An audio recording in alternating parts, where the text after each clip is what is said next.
Eryl dwi a dwi ar gynllun Amser i Fentro efo arloesi Gwynedd wledig.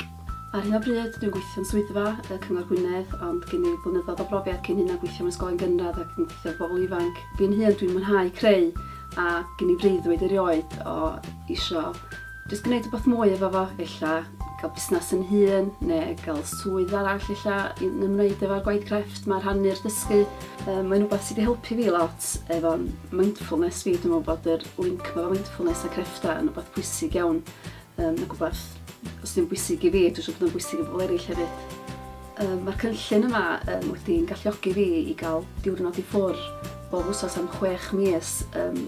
Dwi'n gael yn halu'n fan efo, felly dwi wedi colli cyflog o gwbl i trio datblygu busnes i weld os ydy o'n bosib wneud rhywbeth efo, felly fyswn i byth wedi gallu wneud fel arall.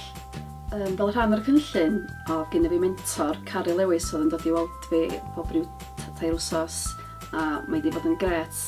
Da ni hefyd wedi bod yn cael sesiynau hyfforddiant efo pobl eraill ar y cynllun, efo cyfryngau cymdeithasol, efo tynnu lluniau, ffotograffi a efo cyfrifydd. A mae jyst i fod yn help mawr, mae o'n jyst i reid rhyw hyder i rywun i ddall beth sy'n bwysig pan mae rywun eisiau rhedeg busnes i hun. Pan nes i reid y cais i fewn am y cynllun yma, o gen i fi lot o syniadau ddweud y gwir a ddim cweit siŵr beth yn digwydd a lle yn fynd efo fo.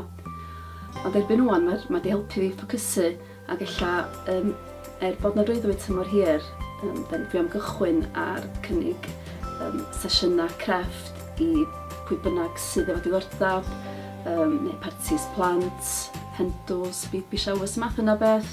Ath o ferch am gyfweliad i brifysgol blwyddyn diwethaf ac ethos y coleg oedd do what you love and get paid for it.